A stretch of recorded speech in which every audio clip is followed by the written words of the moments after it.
Good afternoon, everyone.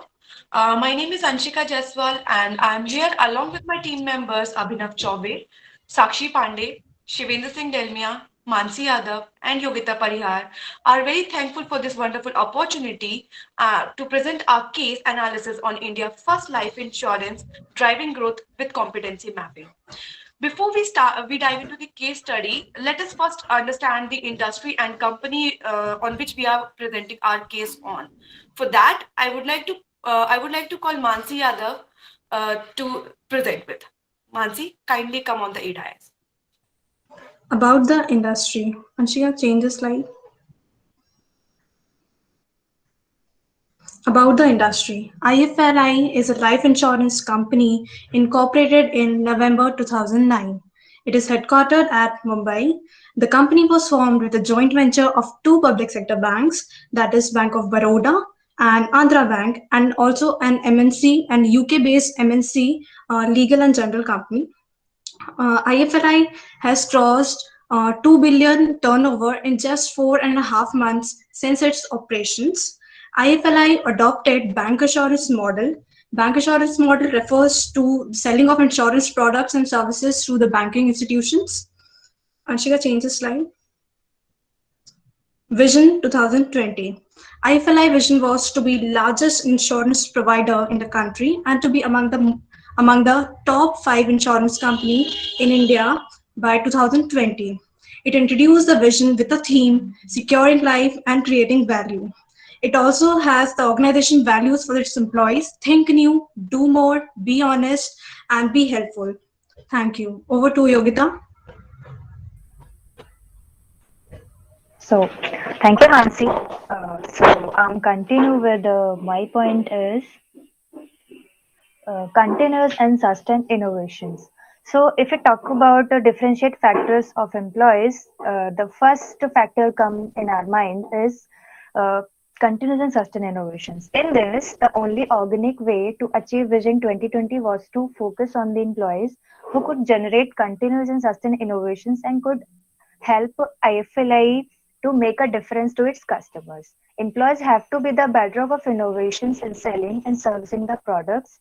Sustaining innovations targets demanding high-end customers with better performance. Employers differentiators led to new per- led to new expectations from the current employees. And the another one is high quality customer service. In this, as we all know that insurance sector is a very competitive market over the 24 companies and competing offering almost similar products with minor price variations. The insurance products are essentially commodities.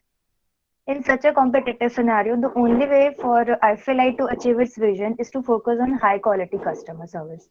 The key to good customer service is building good relationship with them, uh, with your customers, sorry, and promoting a positive, helpful, and friendly environment.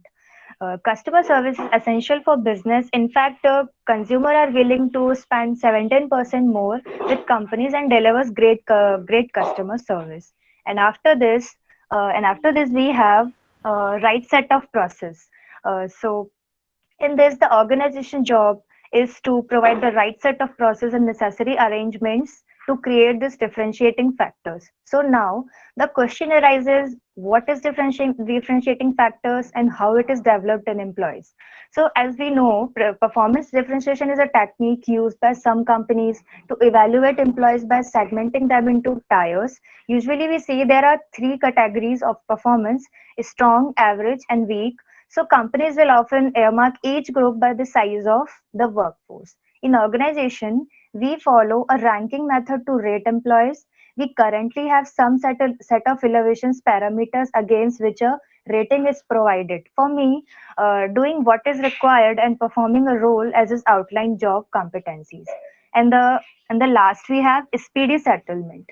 So in this, as we all know, an insurance customer is more concerned about the speed at which FLI understands the claim and settles it, whereas servicing the policy is even more critical than selling that. Employees have to be concerned about servicing the commodities and all insurance policies as well. The proper claim settlement is an important part of the risk management system. A claim is a payment by the insurer to the insured. A claimant on the occurrence of the event as specified in written for the premium paid for the insured. To win in the marketplace, you must first win in the workplace, and that's why company has chosen to work on their employees first. So this is all from my side. Now I would like to call Sakshi to continue further. Competency mapping and career progression. First, we see what is competency. Competency is basically the skills, behavior, characteristics of a person which are required for doing certain or specific job. And then competency mapping. Competency mapping is the process of identifying the skills of a person, what are the skills he possesses, and what are the skills required in performing certain jobs. Anshika, please change the slide. And why competency is important. So first, identification of skills improve productivity. First, if an employee has certain skills, if he implies the skills in his work, then he already has the skills, already knows what the work he has to do and what skills he possesses, so he will do work efficiently and it will increases his productivity. And the second is improve employees retention, which is basically means the reduction of employee turnover. If a person possesses certain skills, he will do work accordingly and he will feel more secure, he will have sense of responsibility towards his work, so it will decreases the employee turnover. And the third is employee engagement. In this, the manager is involved with the employee. He suggests, he gives some views, he gives feedback, and employees is engaged with the manager, so they feel more secure about the job, and it develops a friendly environment in the organization, so it will increases the employee engagement. And the fourth is employee onboarding made easy. In the process of staffing, is if we already know the person, the applicant already have the certain skills, then we ask him to do certain job, so it will be easy for us to employ the person at a specific job. It basically means the right person at right job. And then the career progression. Career progression basically means the career development. It is the process of climbing the ladder in your career life and meeting the new challenges, getting promoted, and getting the best out of your career. And career progression is also help in developing loyalty among the employees, and they develop a sense of responsibilities and other. Anshika, please change the slides. And what are the business implications in IFL? First, the Menon, the CPO of the IFLI, developed the CST. CST is the competency system team. And the competency system team develop a list of competencies which are required in performing certain job or new job expectations. Then they had undergo the mapping of employees and identifying the skills which are required in their job roles. And for this, there should be a balance between the role expectations and competency. There should not be any mismatch among the skills and the roles, because it will be difficult for the employees to learn new skills. So if the person already has the skills, identifying the skills which are related to their job, it will become more easy and it will lead them to achieve the vision 2020. And then for this, they have undergo the competency diagnosis or analysis the skill gap analysis, and they had done the skill gap analysis. In this, they identify or they evaluate the performance of an employee on the basis of their past year performance and what are their criteria, how they get promoted. And they also thought of two questions, like if employees has the certain skills, then how would they reward them, and if they don't have the skills, then how they will meet the challenges of the employees. And then for this, Menon thought of alignment of work, alignment of competencies with career progression, because he said that in earlier,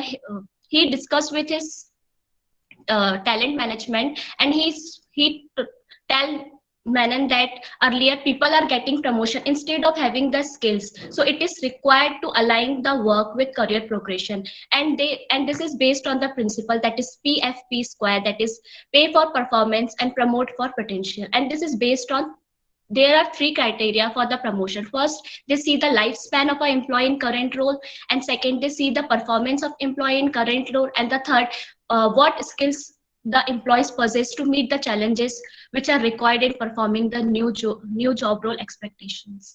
Now I would like to call Anshika to continue further. Okay. So let's now dive back to the back when before when Menon joined the IFLI company. Its organizational structure was divided into the four bands, that was the operational, tactical, strategical, and leadership. But he then he then classified them into the 8 functions as well. So it will be quite easy for the companies to map the competency behavioral of the employees that are required to be successful in their roles. And those 8 functions are the human capital, sales and marketing, operational information technology, investment, actuarial, finance, government and strategy, and product.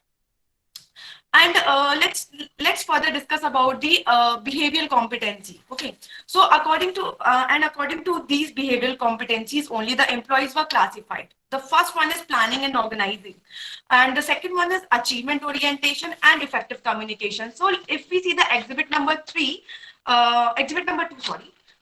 So the first three, that is planning and organizing, achievement organization, and effective communication, all these three kind of employees were categorized under the operational band. And the next is analytical thinking, initiative, strategy orientation. Employees who are willing to analyze the things and who are willing to do the critical thinking, and employees who have the strong opinions, who used to take the initiatives, and employees. Yes, and these both employees, these two, okay, sorry, the analytical thinking and initiative, these two types of employees were categorized under the tactical band. And the third one is strategical orientation, developing others, and the impact and influence. Employees who were able to analyze the complex situation and form strategy accordingly, who are willing to work as per the situation, and employee who have the genuine passion to learn for the long-term growth and help others as well. And employees who have the ability to influence others were categorized under the strategical competency. And the third and the last band is leadership, and the envisioning, fostering collaboration, and institution building. Employees, those who can envision, those who can foresee the future, like what is up for the future, how can we expand in the future, and what are the opportunities that are available in the future, at categorized under the envisioning category. And then fostering collaboration, employees who could have seen the perspective of other people work, like who are able to collaborate, like as per the market trends. Employees who were able to see and analyze and collaborate as per the requirement and as per the demand of the customer are categorized into this band only. And the last one is institution building. Employees who were able to implement who were able to come up with a policy of creating a good workplace for all the employees were also categorized into the leadership band only. And next comes here is competency building exercise at IFLI. Okay, so the competency building exercise, first what they did was they formed CST, that is competency system team. And what competency systems team did, they analyzed all the situation, what is currently happening in the organization, that is at IFLI. Okay, and they then did the data mapping. Data mapping, as in what they did, they actually mapped the key performing employees. Okay, who are the key performing employees, and employees who did well in the organization, what actually they did in the organization in order to grow, and employees who did not perform well, what were the problems arising to them. These were the data mapping that they did. And then they evaluated on the basis of 27 programs that are listed in the exhibit number 3. Employees were used to judge on the basis of these performance, and the training and development are also being done on the basis of these 27 programs only. And then there was a situation at that point of time in the company when employees were thinking that they might lose the job if they do not perform on the basis of 27 programs. But what Menon did, he wisely added a developmental approach so that employees can be his long-term asset and he can gain the loyalty of the employee. In the case study, over and again, the term is introduced, that performance management. Okay, so I would like to add what is performance management is, it is basically a corporate management tool. It helps the manager to monitor and evaluate the work of the employees. How? From As we know, we have it is done with the basis of the cycle. First, what they did, they plan the activity. Okay, so first they start with the planning. In planning, they have already, in this particular case study, they have already set it up a vision. Okay, that vision is like they have to achieve their goals on 2020, and yet they have to give the best customer services to the best customer services and sustain their growth in the insurance market. And then they did monitoring. Okay, so how monitoring? They used to have meetings twice in the year in which the strategies are decided, which is given in this exhibit number 4. Exhibit number 4 provides a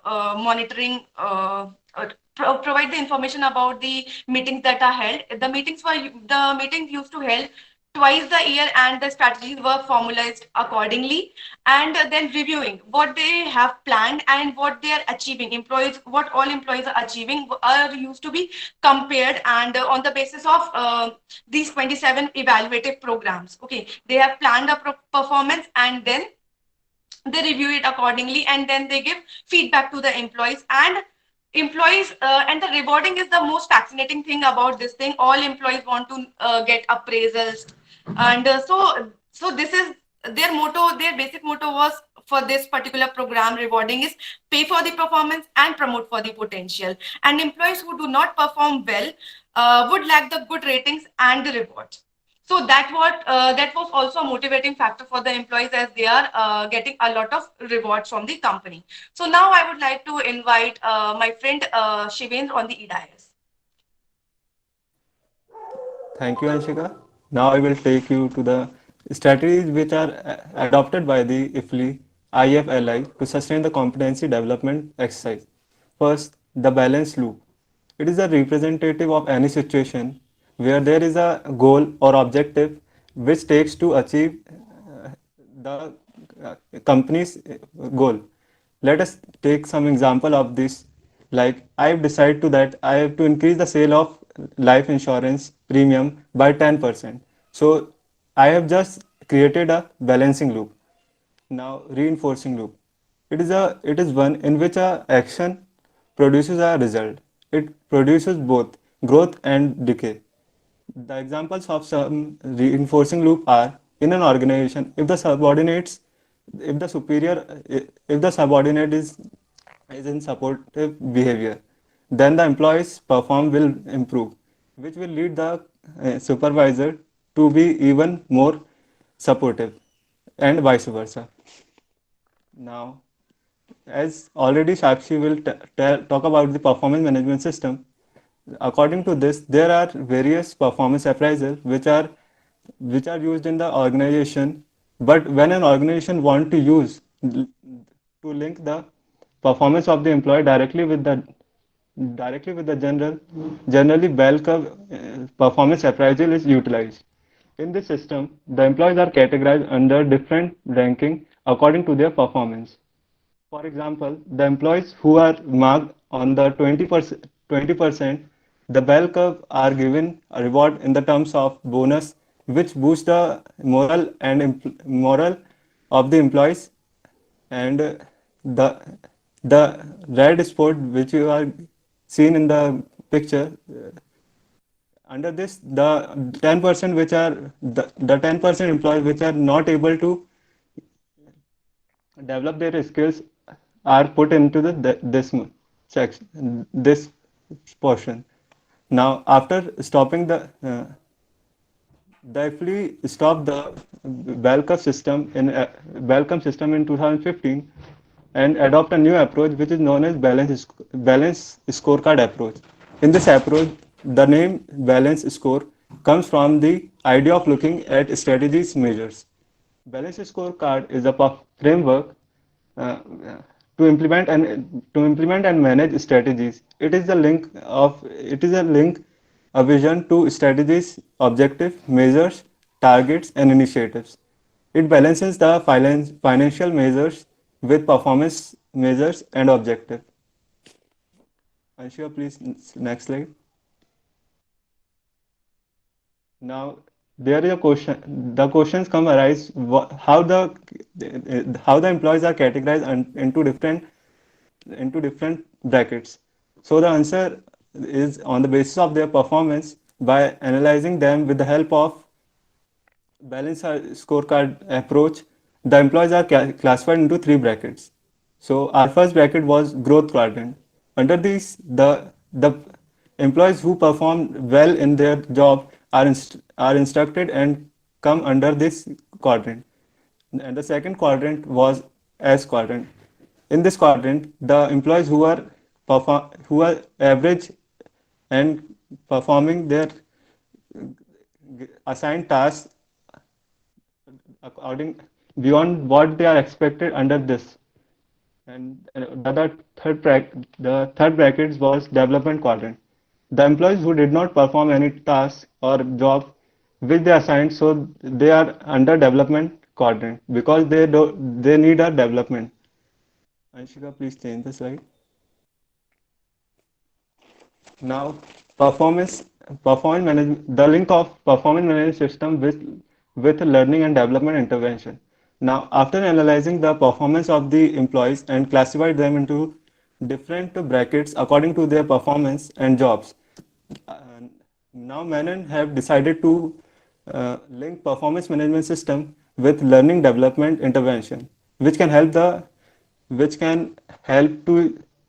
us to identify and address the need of competency development. As a result, came of PMS personality performance management system linking with L&D. The employees who are in the development quadrant could go through the specific learning and development interventions. It is a type of training which were given to the employees to develop their skills and knowledge. All the all the learning and development interventions which contains 27 programs of 1 day duration are provided to the employees which can which can performed in every year, program and one program in 1 year. And this exercise can help employees to perform their current job well and also develop themselves in preparation for a future role. Some of these, some of the learning and development interventions out of 27 which are given below: influencing for result, interpersonal skills. Interpersonal skills help the employees to give the to increase their skill knowledge. Business communication. Without any communication skills, the employees cannot come express their views. So, and analytical and decision making skills, advanced skill, excel and expert. Thank you. Now I'll invite Abhinav to further proceed further. Thank you, Shivendra. Now I shifted spotlight towards my topic, communicating the competencies framework. Communication is a very important role in any institution, play a very important role. Communication is like backbone of any institution or any company. While communicating with employee, they getting feedback from employee and their responses that how employee think about their new competencies and new job roles.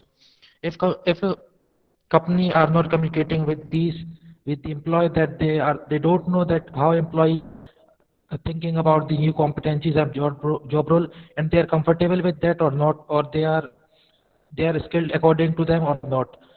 There are the company in this case study IA, the India First Life Insurance use two-way communication method. Then they getting reply from the employee. The answer is there are a lot of employees in this company, about 1400 employees across India. There is a very big challenge to communicate with all these employees without disturbing their previous work or upcoming running work or operations. This is a very big task for India First Life Insurance to communicate with employees with their working period or without disturbing their operations. Furthermore, there was a think first leadership team which communicate with finalize the final communicate with the employees to to implement the new competencies required according to their skills or what employees are required to achieve within 2020. Furthermore, they ask questions.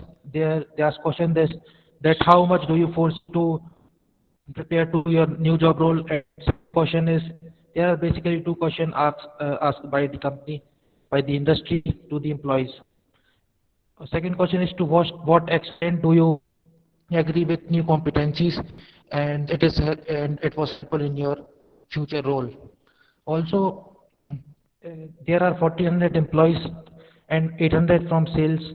So this is a very big task to communicate with these employees with transparency. Also, also they validate that the communication are good or not.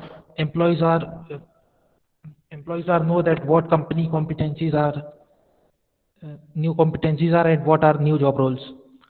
The challenges ahead is there are a lot of there are a lot of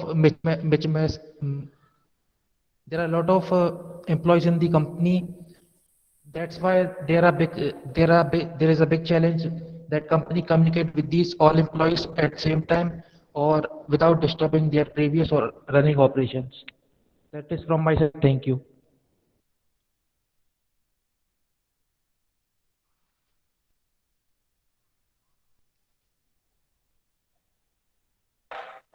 Um, s- okay. So I have analyzed something that is pestle analysis. It is a tool that studies about the microenvironment factors that affect the industry, and these factors are responsible for the future growth and development of any particular industry. So for this insurance industry, or I can say at IFLI, we have analyzed certain things that these are the certain factors that will influence our influence that have influence in our case study, like not actually in the case study, but these are the basic analysis that can impact any country. But with regard to this IFLI, first factor is political, that is policy making Anshika, can Anshika, affect. Anshika, sorry to disturb. Sure, Anshika, sorry to disturb. sure. Please talk only about those elements which you have found in this particular case. Let's not go into the theory of Okay, pestle, sir. but in pestle, if you have found two, three, four, or whatsoever points, then just talk about those things only. Yes, sir. Okay, sir. I have found certain points like about policy making, since it is the regulated market, so it can create impact in our with regard to our organization. And this particular case does not talk about the taxation, but how whatsoever it can create impact, since we are living in an economy, and if there is increase in taxation, so the income of the people will decrease, and people would not like to invest in our in maybe they would like to invest in essential commodities rather than insurance sector. And then there is government support. Government gives support in two ways. First is regulatory, and second one is monetary. So regulatory, we are already know that IRDA is regulating this segment. And about the monetary support, this particular organization can get support from the government with regard to the financial aid in order to grow their business. And about the economical, this particular case does not talk about this, so I am skipping this particular thing. And about the social changes, this particular case says about this because if we see the current scenario as well, this particular thing is always changing. People's demand, people's need, it is always changing, and people can shift as per their demand from one organization to another if that organization is not providing a particular product. And here the list of products are not really wide. They have only few sectors of only they are providing the life insurance, term insurance, and few of them only. So if any customer wants any other product, they can shift to another insurance company. And second is technological advancement. This case study does not talk about this. And but I would like to highlight the legal and the environmental factor. So if we talk about the legal, there should not be any discrimination between the employees on the basis of the religion, caste, and gender. as we have to be more focused on the employees in this particular industry, as the employees are the asset and they are the only key differentiators of the that's what is making our company different from other company. So there should not be any discrimination between them, and there should be health and safety law for the employees, so that they may have the good healthy environment. And the next one is environmental factor. This thing is this thing should be always be kept in the mind while we are doing any business or any sort of business, because environment, we are living in an ecosystem, in an environment, and we have to take care of it. And while doing our business, we have to make sure that we keep our environment sustainable. If we are in a company and we are using certain plastic products, so we can avoid it, we can promote employees to avoid it. And about the environmental stability, we can add one more point. They can introduce the tap system and other things as well, so that they can save the environment. And about the environmental stability and budget allocation, they could also keep certain amount of budget they can keep aside certain amount of budget for the social responsibilities that they should do. And I have also done the case study, SWOT analysis. SWOT analysis is necessary in order to ascertain the strength and weakness of the company and overcome the external environments are strength and weakness of the. I'm sorry, sir, I'm fumbling a little. We have analyzed the SWOT analysis related to this company, and with the internal analysis was the strength and the weakness, and external was opportunities and threats. And for describing the internal environment factors, I would like to call Sakshi. Sakshi, kindly explain it. Strength. First, the strength of IFLI is operational efficiency. Though it is a big task for IFLI to manage the all employees, to evaluate the all employees' performance, and there are overall 1,400 employees, and in which 800 employees are from sales. So it is very hard to link their work with career progression. But IFLI very effectively manages the employees' performance with career progression, and they also get a good result. And the second is geographical presence. IFLI has a huge market cover. It has over 900 plus branches across 1,000 cities in India. So it is easy to reach the target customer, and they are providing the best quality services to the customers. And the third is quality service. The main motto of IFLI is to provide good quality service to their target market, to their customer. And for this, they have done many things. They not only focus on the service, but they focus on their employees, and they make their employees as differentiator. They work very well on their employees' career progression, and through this they differentiate their product. And the weakness of IFLI is it involves huge Sakshi, cost. only explain the second point, complex structure. Why is that a weakness? Complex structure is like there are n numbers of policies, process, and management schemes. So it is hard for the employees and also hard for the manager to develop such policies and to link with their progressions and their work. So it becomes sometimes hard for the employees to understand what work they have to do, and there are n number of processes through which the employees has to undergo, and if they have any issues, to whom they can contact, either to the leader or to the manager. So somewhat it is difficult for the employees to understand the process. And in threat, can you please explain what is this new entrant? New entrant is the new entry of the new competitors. Like there are Which competitor entered into this business? Like there are many SBI also giving life insurance policy, and many other banks are also giving life insurance policy. It is the risk of entering the new competitors in the market. Now Anshika would continue. Next slide, please. So I would Next slide, not this one. Next slide. Rest the things are okay. Yes, sir. This is the end, but I would like to give an analysis on this, that on the page number 2, it is given that they are targeting an aggressive target, as we already know that the target they are asking that is they have to be on the top 5 in the 5 years only. So the thing over here is that they can use an aggressive strategy by utilizing their strength and opportunities, and what they can do that they can use their geographic operational efficiency and geographical presence and quality services with as they can see that there are probable future growth in the market, so they can utilize it with this, and they can as we know, in the current time, there is rise in the awareness of the insurance sector, and the health insurance is also one of the major thing that is going right now. So they can combine their strength and opportunities, and in order to maximize the benefit and make the best out of the plan, they can use the aggressive strategy for this. And that's all from our side. Thank you so much. Thank you.